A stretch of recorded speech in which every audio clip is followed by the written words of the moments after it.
Halo Sumatera Utara, selamat siang pemirsa. Sumatera Utara hari ini kembali hadir menjumpai Anda edisi Senin 19 Juni 2023. Kali ini bersama saya Ahmad Rafiq. Seperti biasa pemirsa, sejumlah informasi teraktual dari Sumatera Utara telah dihimpun oleh tim redaksi kami. Dan inilah Sumatera Utara hari ini selengkapnya.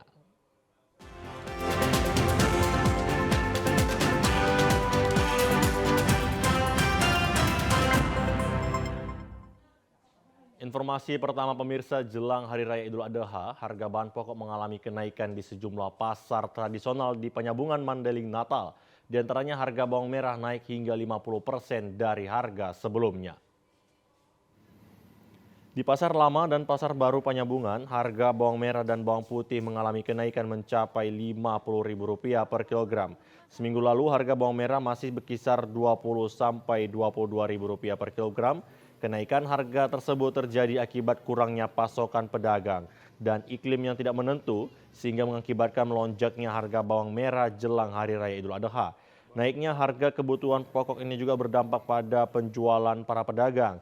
Selain bawang merah, harga kentang juga mengalami kenaikan dari Rp11.000 menjadi Rp15.000 per kilogram.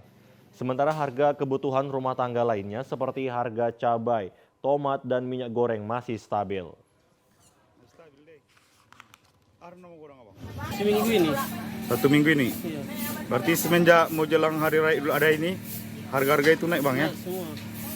Itu kalau pembelinya ramai nggak bang? Sepi. Sepi pembeli. Iya. Jadi yang paling naik harganya jelang Idul Adha ini Bawang. bawang bang ya? Itu penyebabnya karena apa itu bang? Kurang tahu juga itu apanya kan. Biasanya dari apanya itu kurang. Dari Pasokan. gudang, iya pasokan. Diperkirakan harga kebutuhan pokok ini terus mengalami kenaikan menjelang Hari Raya Idul Adha karena sudah biasa terjadi setiap menyambut hari-hari besar keagamaan. Sementara itu pemirsa, aktivitas galian C atau pengerukan sungai yang berada di Kabupaten Langkat sangat berdampak bagi lingkungan hidup dan masyarakat yang berada di seputaran galian. Hal ini terbukti aliran sungai menjadi kering karena ditutup oleh para pengusaha yang diduga tidak memiliki izin. Tidak adanya tindakan tegas dari pemerintah Kabupaten Langkat mengakibatkan para pengusaha dengan bebas bisa melakukan pengerukan sungai. Seperti halnya yang terjadi di Desa Stungkit, Kecamatan Wampu, Kabupaten Langkat. Akibat beroperasinya galian C, aliran sungai menjadi kering. Hal ini disebabkan ditutupnya aliran sungai oleh para pengusaha nakal yang kerap melakukan aktivitas pengerukan. Jika ditinjau dari segi tenaga kerja, pengerukan sungai ini memang banyak menampung jumlah pengangguran yang ada di Kabupaten Langkat. Namun, hal yang paling utama, dampak dari pengerukan sungai ini jauh lebih berbahaya daripada manfaatnya. Salah satu dampak yang dirasakan adalah terjadinya kerusakan ekosistem makhluk hidup yang ada di aliran sungai dan terjadinya pergeseran tanah, sehingga mengakibatkan abrasi dan aliran sungai menjadi kering. Salah seorang warga Langkat, Suryati, mengatakan akibat pengerukan sungai yang marak dilakukan oleh para pengusaha, sungai menjadi kering dan jalan utama yang berada di seluruh kecamatan di Kabupaten Langkat menjadi rusak. Warga meminta agar dinas terkait meninjau kembali perizinan peluang galian C yang ada di Kabupaten Langkat karena dampak negatif yang dirasakan warga sangat memprihatinkan. Pemirsa, seorang pekerja atau porter bagasi pesawat Bandara Kuala Namu meninggal dunia di area parkiran B bandara setelah tiba-tiba terjatuh dan pingsan. Meski sempat dilarikan ke rumah sakit Patar Asi, porter tersebut dinyatakan meninggal dunia. Korban yang meninggal bernama Ramadan Shah, 54 tahun, warga Kecamatan Medan Amplas, Kota Medan. Kejadian bermula pada saat korban hendak pulang dikarenakan mengalami sakit dan pusing. Pada saat hendak mengambil sepeda motornya yang terparkir di area parkir B, korban tiba-tiba saja jatuh dan pingsan. Kejadian ini terjadi 18 Juni 2023 sore. Melihat korban tergeletak di lokasi kejadian, petugas bandara dengan didampingi petugas KKP dan pihak kepolisian membawa korban ke rumah sakit Patar Asi. Namun korban dinyatakan meninggal dunia. Kapolsek Bandara Kuala Namu, Ibtu Natail Surbakti menjelaskan, menurut keterangan pihak keluarga, korban memang sudah mengalami sakit. Pihak keluarga sudah membuat surat pernyataan bahwa korban meninggal dunia karena sakit dan tidak akan menuntut pihak manapun serta tidak bersedia dilakukan autopsi. Kuala Namu. Pak Ramadan Syah ini tadi pukul 13.30 meminta izin kepada leadernya di PT Gapura Bandara Kuala Namu, mengeluh pusing-pusing, meminta izin pulang. Kepada leadernya, setelah diizinkan oleh leadernya, almarhum pulang dan sesampainya di depan UMKM parkiran B, almarhum tiba-tiba jatuh dan terduduk dan kemudian pingsan. Kalau untuk sementara diduga di TKP oleh KKP yang memeriksa, namun setelah sampai di rumah sakit dinyatakan oleh pihak dokter dari Rumah Sakit Al-Rasih sudah meninggal di rumah sakit. Setelah proses administrasi, jenazah langsung dibawa dengan menggunakan ambulans ke rumah duka untuk dikebumikan. Pemirsa, informasi menarik dan aktual lainnya akan kami hadirkan untuk Anda sesaat lagi. Tetaplah bersama kami di Sumatera Utara hari ini.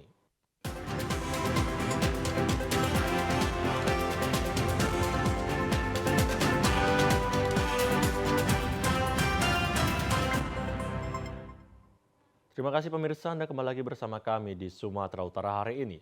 Warga desa Aikite Toras, Kecamatan Marbau, Kabupaten Labuhan Batu Utara, semakin resah akibat berjalan 1 tahun harga sawit tidak kunjung naik. Selain harga komoditi TBS terus mengalami penurunan, hingga petani tidak mampu membeli pupuk non-subsidi dengan harga yang tinggi, justru membuat hasil produksi panen kelapa sawit mengalami penurunan. Meskipun harga sawit sempat naik hingga mencapai Rp3.000 per kilogramnya, namun saat ini turun mencapai Rp2.000. Hal ini terjadi dalam kurun waktu 1 tahun dan terus mengalami penurunan harga sehingga mencapai Rp1.500 per kilogramnya.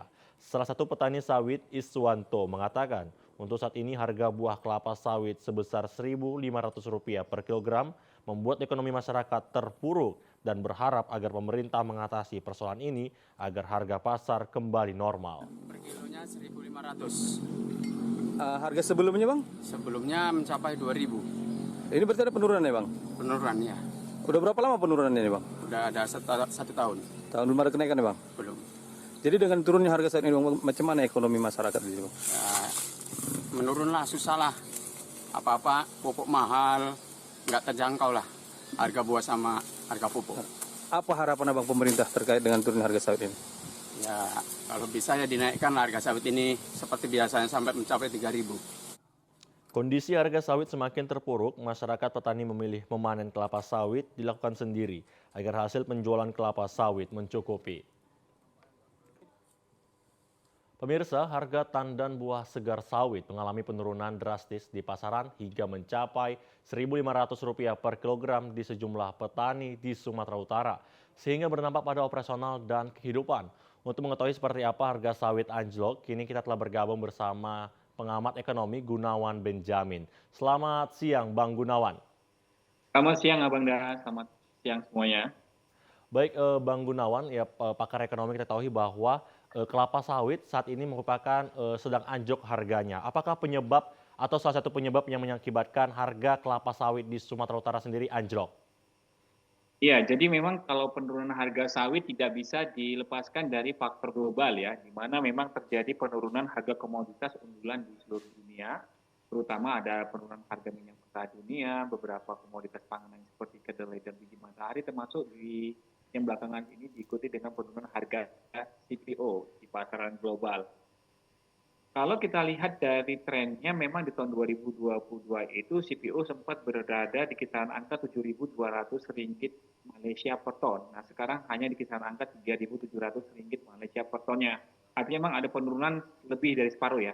Kalau kemarin kita lihat di pekan lalu bahkan harganya itu sempat menyentuh Rp3.400 Malaysia per ton. Dengan kondisi dan situasi ekonomi yang sekarang ya, di mana memang terjadi ancaman resesi dan bahkan Inggris, Selandia Baru, New Zealand ya, atau Selandia Baru dan beberapa negara lainnya termasuk Amerika Serikat itu terancam masuk jurang resesi.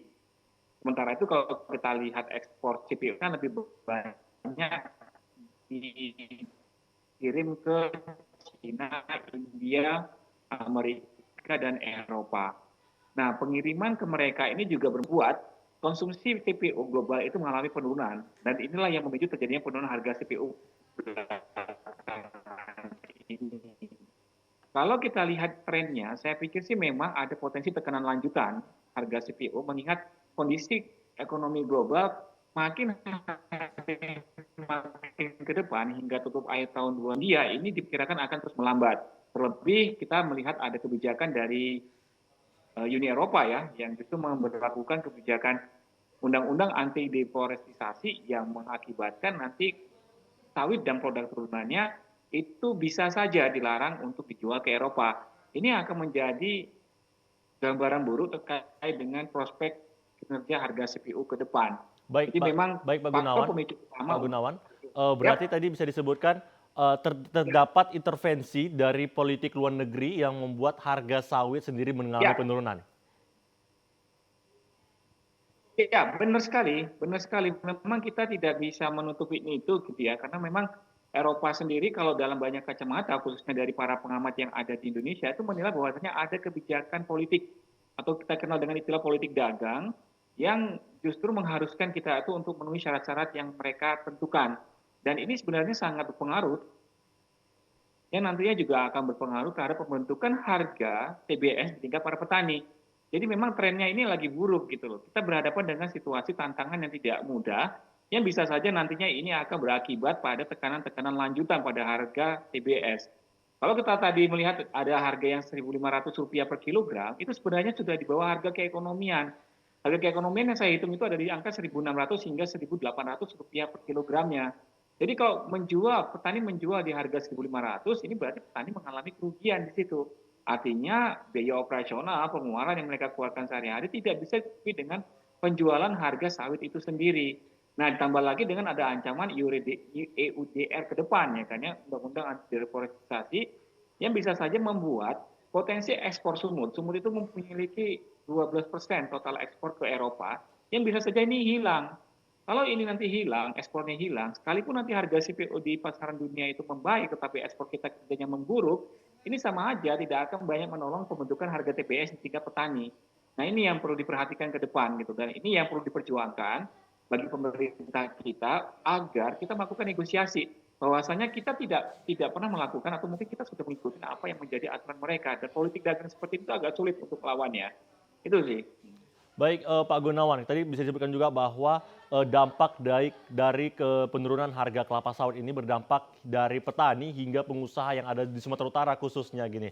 Apakah terdapat perhatian khusus dari pemerintah terhadap para petani dan juga pengusaha di Sumatera Utara sendiri, Pak Gunawan?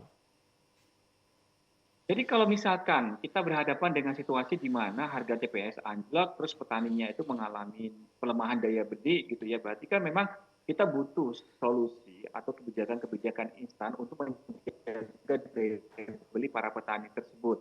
Nah, apa yang bisa dilakukan? Ya, saya yakin kebijakan-kebijakan seperti pendampingan atau mungkin jalan pintasnya itu adalah memberikan bansos, itu menjadi salah satu jalan keluar gitu loh. Tapi kan ini kan tidak begitu banyak membantu para petani yang seharusnya bisa ditopang dengan pemulihan harga TBS itu sendiri. Sehingga memang petani mungkin bisa dilakukan pendekatan dengan cara-cara seperti itu. Kalau kita lihat, mungkin nggak pemerintah mengintervensi menurunkan harga biaya produksi seperti pupuk atau mungkin pestisida, ini juga sulit. Dikarenakan apa? Dikarenakan harga pupuk, pestisida ini juga sangat erat kaitannya dengan kondisi supply chain yang ada di negara-negara penghasil sejumlah unsur atau komponen untuk membutuhkan pupuk itu sendiri.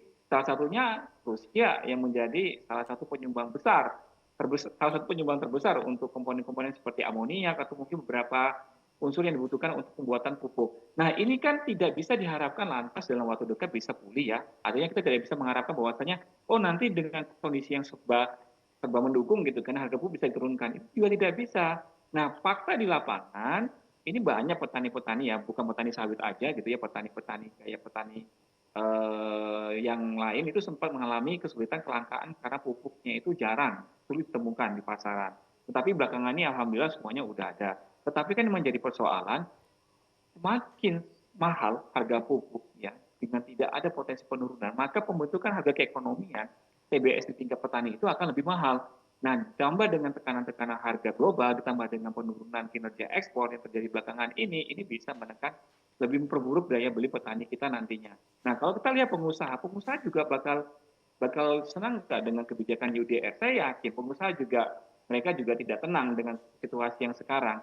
Artinya apa? Bisa aja nanti produk-produk turunan mereka bukan hanya CPO ya, tapi produk turunannya seperti minyak goreng atau mungkin bentuk-bentuk minyak nabati lainnya. Ini bisa saja terhalang dengan kebijakan tersebut, dan hasil ya lagi-lagi kita akan berhadapan dengan potensi di mana ekspor akan berpotensi untuk turun dalam waktu dekat nanti, atau mungkin pada saat mereka benar-benar melakukan kebijakan pengetatan atau mungkin pengurangan atau bahkan penghentian impor untuk sejumlah bahan-bahan komoditas utama unggulan sumut yang harusnya bisa dijual ke mereka, khususnya di Eropa tadi.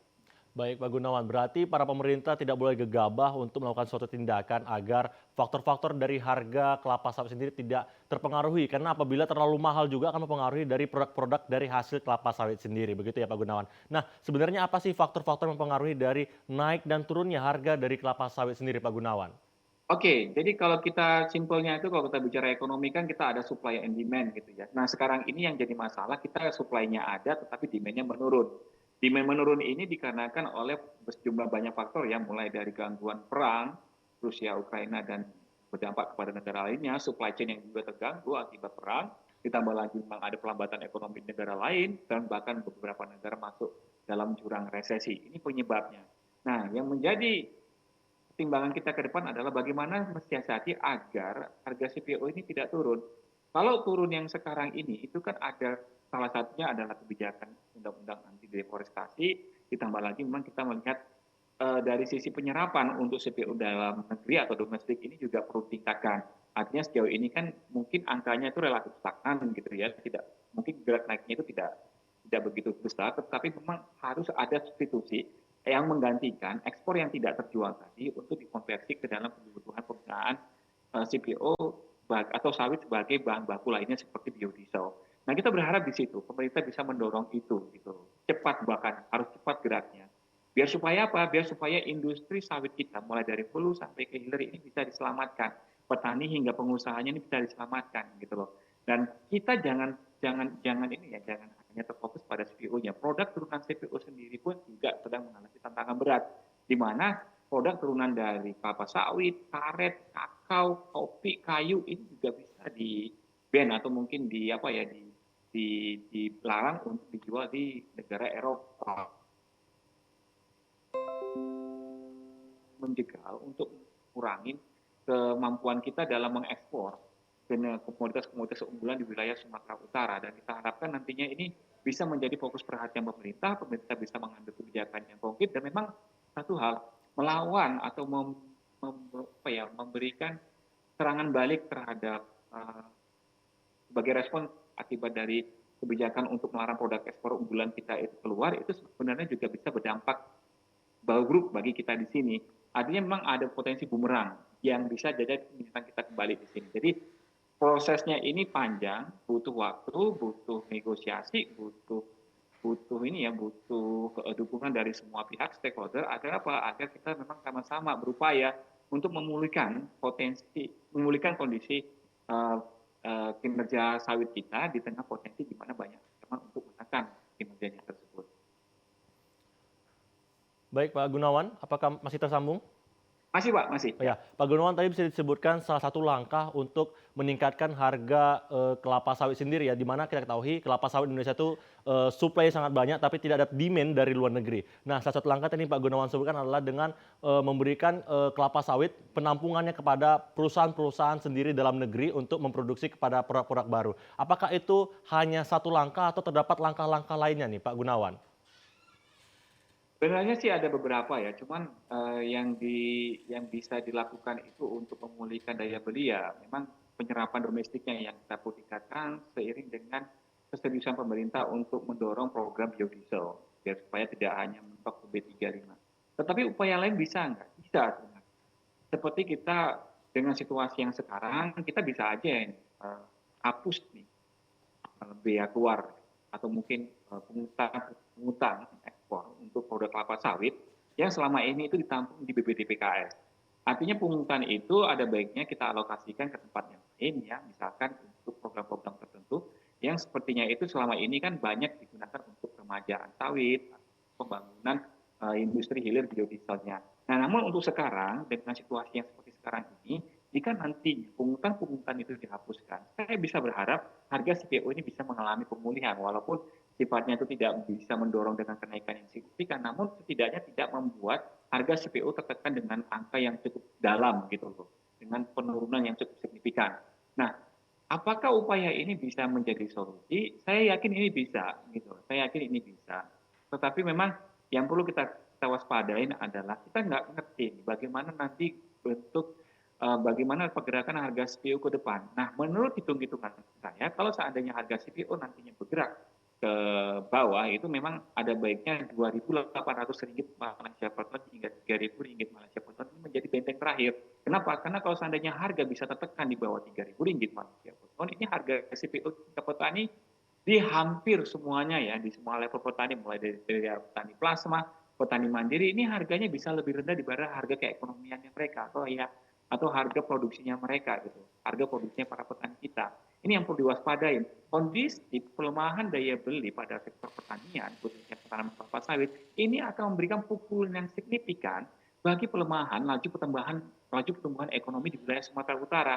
Saya sendiri sudah melihat kekhawatiran saya terkait dengan pelemahan harga CPO belakangan ini yang bisa saja mendorong laju pertumbuhan ekonomi Sumut nantinya akan mentok di kisaran angka 3 hingga 3,2%. Padahal untuk menyerap pengangguran kita butuh angka pertumbuhan di atas 6%. Atau mungkin kalau kita berharap pertumbuhan ekonomi ini tumbuh sama dengan tahun 2022, maka setidaknya kita butuh pertumbuhan di atas 4,7%-nya.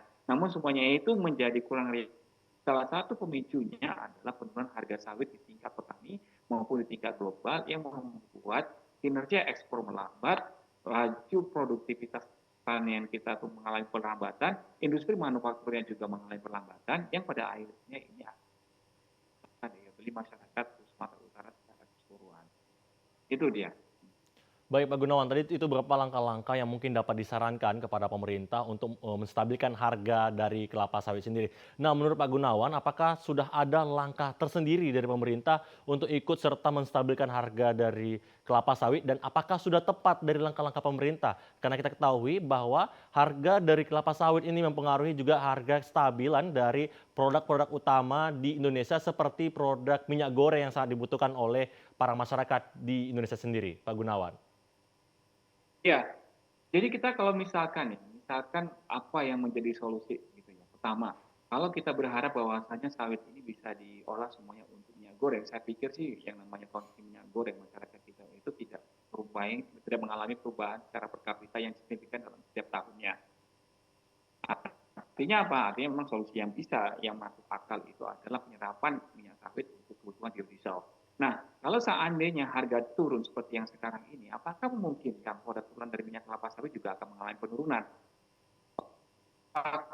Di lapangan sudah terlihat bahwasannya harga minyak goreng curah itu untuk di wilayah Sumatera Utara dan beberapa tempat tertentu sudah di bawah harga eceran tertinggi di kisaran angka Rp13.000 hingga Rp13.500 per kilogramnya. Artinya ini sudah terlihat bahwasannya tren penurunan harga CPO telah menciptakan penurunan harga produk turunan seperti minyak goreng yang ada di tanah air. Nah, apakah kebijakan pemerintah ini sudah tepat? Saya melihat ada upaya dari beberapa asosiasi penggiat usaha kelapa sawit ini untuk meminta agar pemerintah menghapus sementara ya mungkin ya konteksnya itu untuk menghapus pungutan ekspor yang belakangan ini yang selama ini itu dinikmati oleh pemerintah untuk pengembangan industri hilir di tanah air. Nah, saya yakin kebijakan ini memang kalau dinilai secara kasat mata gitu kan, kita memang bisa memperbaiki harga TBS tingkat petani. Tapi sayangnya kita akan mentok pada pengembangan industri hilirnya. Kenapa? Karena dana anggaran yang pungutan-pungutan sebelumnya yang diperuntukkan untuk replanting atau mungkin pengembangan industri hilir seperti biodiesel ini menjadi terhambat. Jadi memang tidak ada kebijakan yang 100% yang bisa menguntungkan, yang bisa diterima oleh masyarakat, yang bisa dinikmati oleh semuanya gitu loh. Tidak ada kebijakan yang win-win solution saat ini. Yang ada adalah bagaimana kebijakan ini dibuat dengan skala prioritasnya. Misal kalau pemerintah melihat bahwasannya kondisi daya beli petani perlu dijaga agar tidak terjadi penurunan. Baik Pak Gunawan, apa masih Tapi tersambung kalau Pak Gunawan? seandainya melihat daya beli masih bisa ditopang dengan bantuan sosial, atau mungkin dengan anggaran-anggaran pemerintah yang lain yang diperuntukkan untuk jaga daya beli masyarakat secara keseluruhan. Nah, ini nanti akan ada bargaining lagi, apakah nantinya memang kebijakan itu akan diambil atau justru nanti tidak sama sekali. Nah, ini perlu diperhatikan juga gitu loh. Nah, saya menilai dengan kondisi harga CPO yang sekarang di angka Rp3.700 Malaysia per ton, ya ini belum saatnya kita mempertimbangkan untuk penghapusan biaya keluar ekspor CPO itu tadi. Tetapi untuk pengembangan industri hilir penyerapan domestik seperti pengembangan biodiesel itu tetap perlu digenjot dan perlu diakselerasi. Nah, kapan kira-kira pemerintah bisa menurunkan atau menghapus biaya keluar untuk ekspor CPO itu tadi? Mungkin pada saat nanti harga CPO sudah berada di kisaran angka Rp3.000 hingga Rp3.200 Malaysia per tonnya. Nah, di situ baru saya perkirakan nanti pemerintah akan mempertimbangkan dengan cermat apa sehingga nantinya akan memberikan dampak pada pemulihan harga TBS di tingkat para petani. Begitu dia. Baik, Pak Gunawan, saya tadi mengutip salah satu perkataan yang menurut saya sangat penting juga, di mana adalah kebijakan itu tidak bisa dikeluarkan untuk menyenangkan semua stakeholder, tapi dikeluarkan untuk skala prioritas begitu kebijakan tersebut, Pak Gunawan. Benar ya Pak Gunawan ya? Benar. Nah, Pak Gunawan mungkin terakhir bisa diberikan harapan kepada pemerintah dan juga himbauan kepada seluruh penggiat pengusaha di bagian kelapa sawit sendiri agar harga komoditas kelapa sawit Indonesia dapat stabil. Ya, jadi memang saya berharap pemerintah tetap memperjuangkan agar supaya ekspor CPO atau mungkin sawit kita ini masih bisa diterima di negara lain. Lakukan negosiasi secara lebih dekat, secara lebih mendalam, dikarenakan memang kita sangat membutuhkan ekspor CPO ini sebagai salah satu motor penggerak pertumbuhan ekonomi di Sumatera Utara. Bagi pelaku usaha, saya berharap ada semacam inovasi yang dilakukan untuk lebih mengembangkan produk hilir yang bisa dikembangkan di tanah air dan tidak melulu harus menjual ekspor dalam bentuk bahan tengah jadi atau bahan mentah. Bagi para petani tidak ada hal lain yang mungkin bisa kita sampaikan, ada baiknya memang lakukan penghematan untuk dari sisi pengeluaran. Kenapa? Karena memang untuk pengeluaran sehari-hari ini petani sawit kan sebelumnya sangat menikmati dari kenaikan harga CPO sebelumnya, tapi kan belakangan ini kan cukup tertekan dengan kondisi tersebut, sehingga apa? Pengeluaran yang bisa dihemat ini bisa nanti setidaknya mengimbangi penjualan harga TBS di tingkat para petani. Kenapa? Karena memang tanpa upaya-upaya tersebut, saya justru meragukan apakah belanja masyarakat, khususnya masyarakat retail ini akan mampu didongkrak di tahun 2023 atau tahun 2024 mendatang.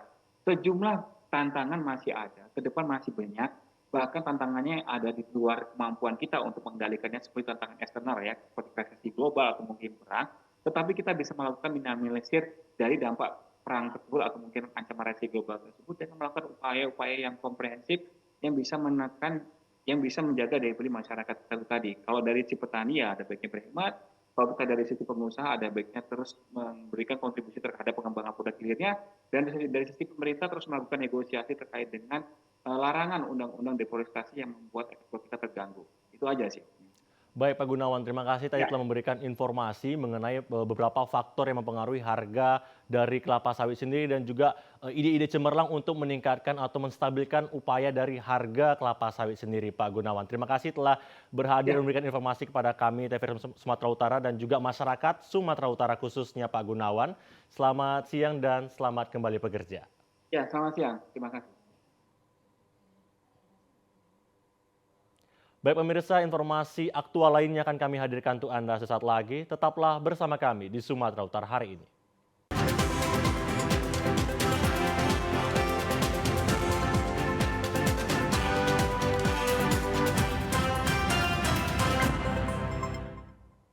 Terima kasih pemirsa, Anda kembali lagi bersama kami di Sumatera Utara hari ini. Dr. Devira Zahara dilantik sebagai Ketua Umum Perhimpunan Dokter Spesialis Telinga, Hidung, dan Tenggorokan Bedah Kepala dan Leher Indonesia, Perhati BKL Cabang Sumatera Utara masa bakti 2023-2026 di Medan kemarin. Pelantikan pengurus Perhati BKL Cabang Sumatera Utara dipimpin oleh Sekretaris Umum Pimpinan Pusat Perhati BKL, Profesor Dr. Farhad ditandai dengan pengucapan sumpah janji pengurus sekaligus penanda tanganan dan penyerahan plakat yang disaksikan oleh Ketua Ikatan Dokter Indonesia Sumatera Utara, Ramlan Sitompul. Ketua Umum Perhati BKL Cabang Sumatera Utara, Dr. Devira Zahara dalam sambutannya mengatakan melalui organisasi diharapkan dapat membangun rasa persaudaraan sekaligus menjalin komunikasi guna meningkatkan profesi dalam melayani masyarakat sehat sejahtera. Bersama pengurus komitmen konsisten dan profesionalitas mengedepankan aspek kehormatan serta etika profesi dalam menjalankan organisasi. Untuk mewujudkan hal tersebut menjadi program prioritas dengan meningkatkan kompetensi anggota Perhati BKL di tengah era globalisasi di Sumatera Utara. Peningkatan pengetahuan kompetensi mampu mensejahterakan anggota profesi dokter terwujudnya masyarakat sehat Indonesia maju.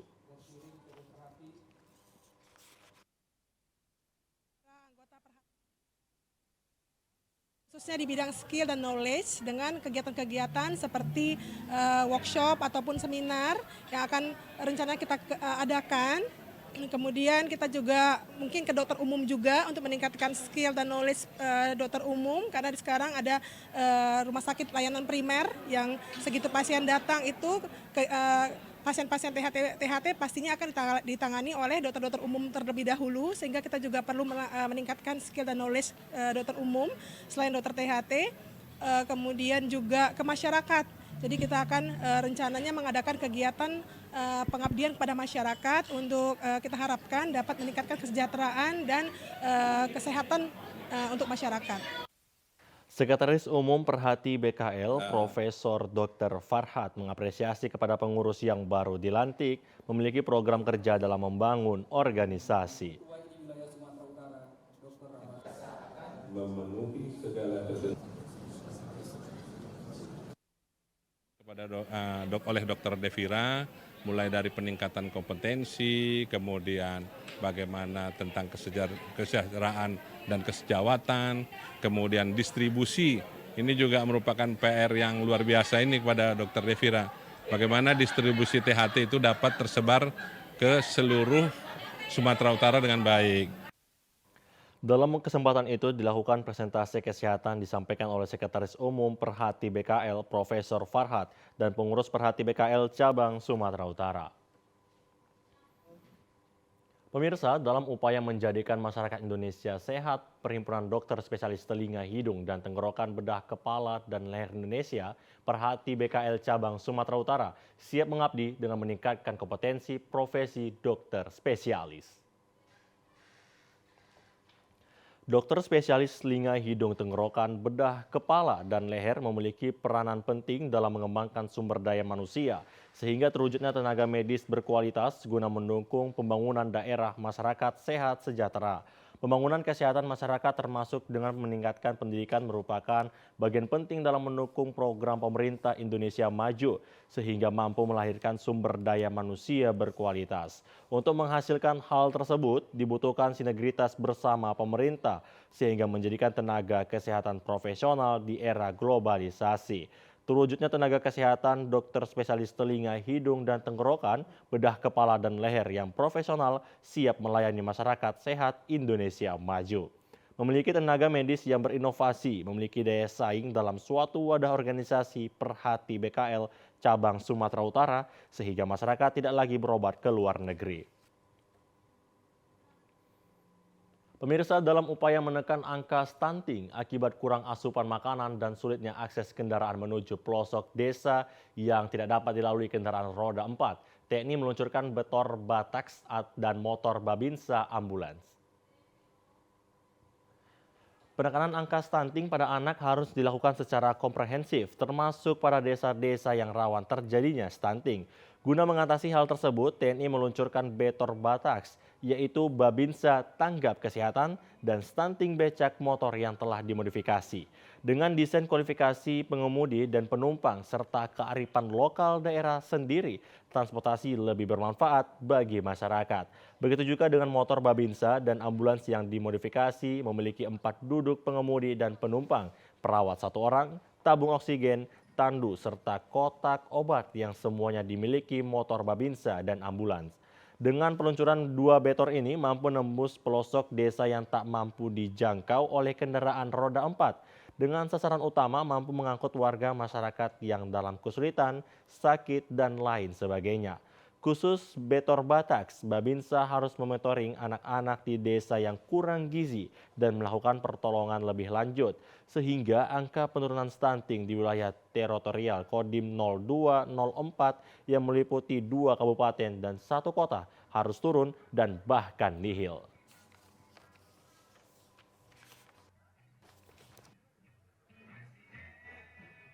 Dengan upaya sendiri kita membuat Bataks, jadi Babinsa tanggap kesehatan stunting. Artinya dia membuat motor yang dimodifikasi untuk mengecek sejauh mana perkembangan anak-anak stunting, termasuk tadi melihat kita ambulan Babinsa. Ambulan Babinsa itu dibuat oleh kita sendiri, dimodifikasi. Artinya bahwa selama ini mobil ambulan itu kan terjangkau di jalan-jalan yang lebar, tetapi kalau misalnya jalan-jalan yang kecil bisa dijangkau oleh motor, maka Babinsa bisa mengangkut masyarakat yang kesusahan, masyarakat yang sakit, bisa dikirim ke rumah sakit. Ini salah satu. Pemirsa, Dharma Wanita Persatuan Provinsi Sumatera Utara melaksanakan penyuluhan pencegahan dan penanganan stunting untuk mempercepat penurunan angka stunting di Sumatera Utara. Penyuluhan stunting dilakukan di Aula Kantor Dharma Wanita Persatuan di Jalan Cikditiro, Medan pagi tadi. Penyuluhan diikuti ratusan ibu-ibu anggota Dharma Wanita Persatuan Provinsi Sumatera Utara dengan menghadirkan narasumber Dr. Haripin Togap Sinaga, Ketua Dharma Wanita Persatuan Provinsi Sumatera Utara, Dian Arif Trinugroho, menyampaikan penyuluhan stunting ini sebagai peran Dharma Wanita Persatuan dalam mempercepat penurunan stunting di Sumatera Utara. Ini penting dilakukan mengingat stunting merupakan ancaman utama terhadap kualitas manusia Indonesia, juga ancaman terhadap daya saing bangsa. Karena anak stunting bukan hanya terganggu pertumbuhan fisiknya, melainkan juga terganggu perkembangan otaknya yang akan mempengaruhi kemampuan dan prestasi serta produktivitas dan kreativitas di usia produktif.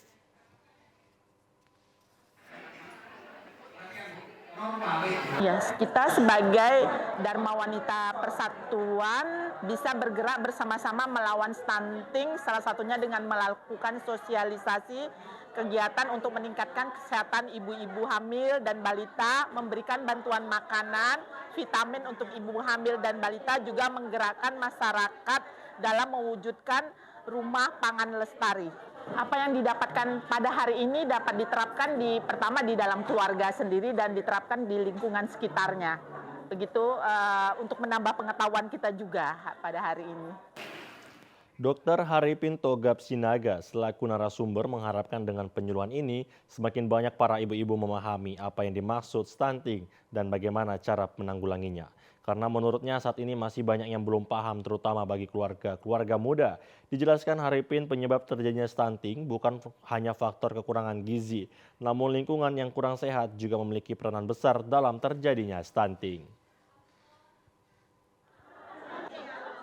Saya mau semakin banyak ibu-ibu yang paham tentang apa yang dimaksud dengan stunting dan bagaimana cara menanggulanginya. Karena sampai saat ini masih banyak ibu-ibu yang belum paham apa penyebab daripada stunting itu, terutama bagi keluarga-keluarga muda dan juga yang tinggal di pelosok-pelosok ataupun di pinggiran. Ada rumus praktis yang mau saya perkenalkan. Ketika seorang ibu dia hamil, dia tahu bahwa bukan dia sendiri saja yang harus diberi makan ataupun mengkonsumsi makanan. Maka dengan rumus, kalau dia misalnya tahu bahwa dia makan sebelumnya 1 piring, kemudian ketika dia hamil menjadi 2 piring sekali makan, itu cegah stunting akan terjadi. Kenapa? Karena kebutuhannya sudah tercukupi, itu yang penting. Budidaya ayam kampung atau ayam petelur yang dilakukan Mardi, warga Marelan meraup untung puluhan juta rupiah. Bahkan bisnis yang dijalannya ini tembus ke sejumlah pasar di kota Medan.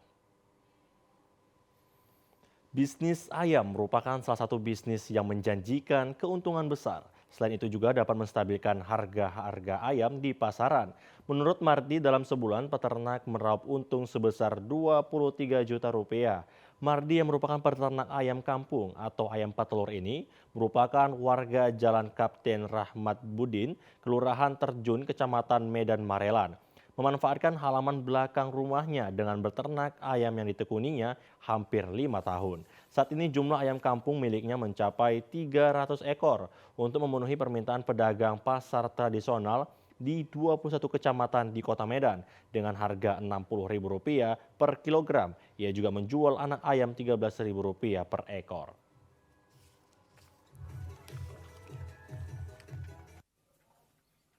Kalau kita ini kan di PAM kita ini khususnya untuk penetasan. Dia per 5 hari itu kita bisa rata-rata sekitar 300 ekor. Nah 300 ekor itu kalau kita jual per ekornya 13.000, satu box itu kan isinya 100. Jadi 1.300.000 dikali 3 itulah. Nah kalikan 6 lagi kalau untuk 1 bulan gitu. Jadi 23 jutaan itu? Ya gitulah kira-kira kalaupun normal. Kadang kan kita ada terkendala di ayamnya sendiri, ada masanya dia nggak nelur gitu. Adanya ayam Mardi ini ya yang terutama meringankan beban masyarakat ya untuk 9 bahan pokok ini karena menjelang Lebaran Idul Adha karena daging sangat melonjak, ayam potong pun sangat melonjak. Dengan ada bantuan ini ya alhamdulillah terbantunya juga masyarakat. Dengan adanya peternak budidaya ayam ini, Mardi dapat menstabilkan harga daging ayam jelang Hari Raya Idul Adha. Saat ini harga ayam potong mencapai Rp40.000 per kilogram. Dengan adanya peternak budidaya ayam ini, selain dapat membuka lapangan kerja, juga dapat menstabilkan harga ayam dan telur ayam yang terus naik.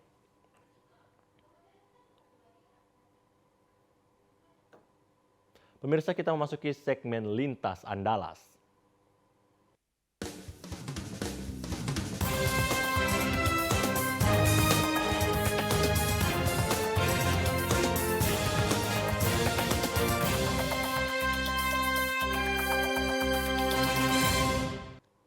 Pemirsa, informasi Lintas Andalas kita awali dari Provinsi Sumatera Selatan. Satuan Unit Perlindungan Perempuan dan Anak Polrestabes Palembang meringkus 5 pelaku sindikat tindak pidana perdagangan orang. Mayoritas korban masih di bawah umur. IASIBHMD, 5 pelaku sindikat tindak perdagangan orang ini ditangkap Satuan Unit Perlindungan Perempuan dan Anak Polrestabes Palembang. Mereka ditangkap di sebuah kontrakan yang dijadikan tempat penampungan para korban di Jalan Kebon Siri, Kelurahan Bukit Sangkal, Kecamatan Kalidoni, Palembang. Menurut keterangan polisi, untuk meyakinkan para korbannya bahwa mereka penyalur kerja resmi, para pelaku menunjukkan surat izin yayasan yang ternyata sudah tidak ada lagi. Para korban yang dipekerjakan rata-rata berusia masih di bawah umur yang akan dipekerjakan sebagai asisten rumah tangga dan pekerja seks komersial. Para pelaku mengambil keuntungan dari korban dengan cara mengambil gaji dari korban lebih besar dari tangan pelaku. Polisi juga menyita barang bukti uang tunai jutaan rupiah dan beberapa unit handphone. Namun karena ini menjadi tidak benar ketika atau bertentangan dengan hukum ketika terjadi modus eksploitasi. Eksploitasi itu artinya adalah pertama, menyalahi daripada hak dan kewajiban kedua belah pihak maupun pihak daripada orang yang akan dipekerjakan. Yang kedua, terjadi pemaksaan kehendak. Artinya, pemaksaan kehendak itu masyarakat yang di bawah umur yang notabene belum layak sebagai tenaga kerja, diiming-imingi, dibujuk karena memang yang bersangkutan juga ingin mencari pekerjaan, yang pada akhirnya terjadi semacam upaya mufakatan yang berakhir seperti ini. Para pelaku terancam 76 ayat 1 Junto pasal 88 Undang-Undang RI nomor 35 tahun 2014 tentang pemberantasan tindak pidana perdagangan orang dengan ancaman kurungan 10 tahun penjara. Jeffrey Aliansyah, TVRI Sumatera Selatan melaporkan. Pemirsa, informasi tadi mengakhiri perjumpaan kita di Sumatera Utara hari ini. Mewakili kerabat kerja yang bertugas, saya Ahmad Rafiq mengucapkan terima kasih atas perhatian dan kebersamaan Anda. Selamat siang dan sampai jumpa.